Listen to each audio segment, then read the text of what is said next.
gudoomiyaha shirkadda faraska Faysal Faras Cismaan oo maanta warbaahinta kula hadlay hotel Castle ee magaalada Hargeysa ayaa waxa uu eedeymo u soo jeediyay duqa caasimadda Hargeysa Cabdikariin Axmed Mooge.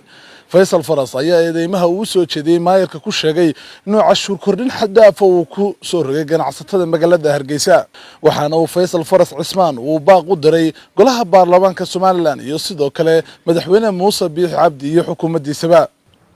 cashuurtan dawladda hoose ee Hargeysa sida xul u korodhay ee doonayaan ka hadlo maayir Cabdikariin nin wanaagsan buu ahaa. waqtigii suuqa waahan gubtay si murugo oo qiiro leh ayuu uga ooyay halka dabkii halka ka kacay. maayir Mooge waxaan leeyahay sidii wacnaydeedu ooydeed ummadda ugu naxaysay ugu nax oo cashuurta wax ka daab. cashuurta waxaad kordhisay meelaha qaarkood waxaad kordhisay 50%, meelaha qaarkood waxaad kordhisay 95%. ummaduna maanta ma qaadi karto maayar, maanta ma qaadi karto.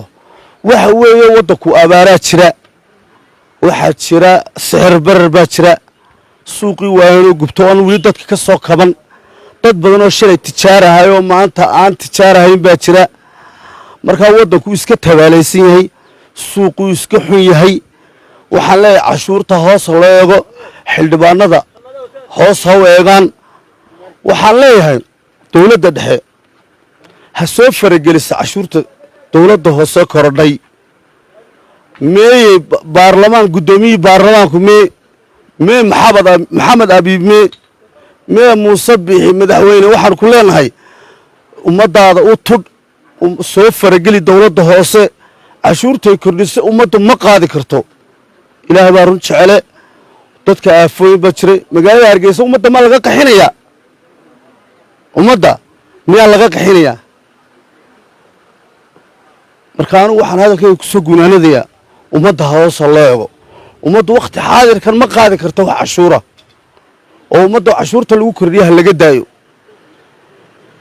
30 sannadood ee dawladda jamhuuriyadda Somaliland ay jirtay maanaa arag dawladda hoose maanta sida cashuurta u kordhisay. weli maanaa arag cid wax u kordhisa.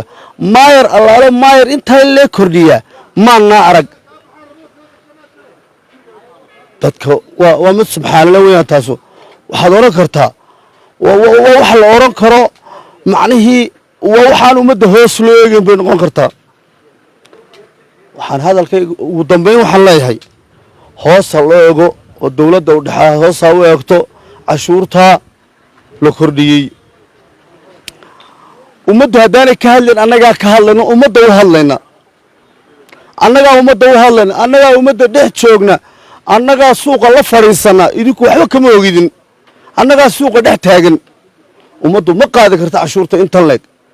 30 sannadood ee dawladda jamhuuriyadda Somaliland ay jirtay mar qudhaato intaa leeg ay korodhay weli maana arag.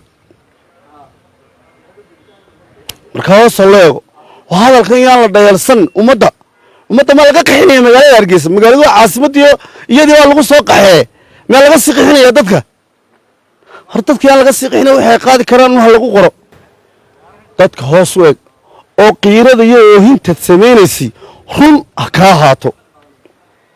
dadku way ku jecel yihiin adigu, laakiin dadka haysnacsin oo wixii maayirada hore ay ku dhaqmi jireen mid ka badan dadka ka doon. waad ogtahay abaaraa jira, waad ogtahay sixir barar baa jira, waad ogtahay dadku dad shalay tijaarahaaba maanta dakhligooda hoos u dhacay. xaggee wax ka keenayaan? sidii loogu han weynaa maan noqon. laakiin waxaan ilaahay ka rajaynayaa inaad sidaada hore ku soo noqoto. على قناة كلسن TV Hargeysa.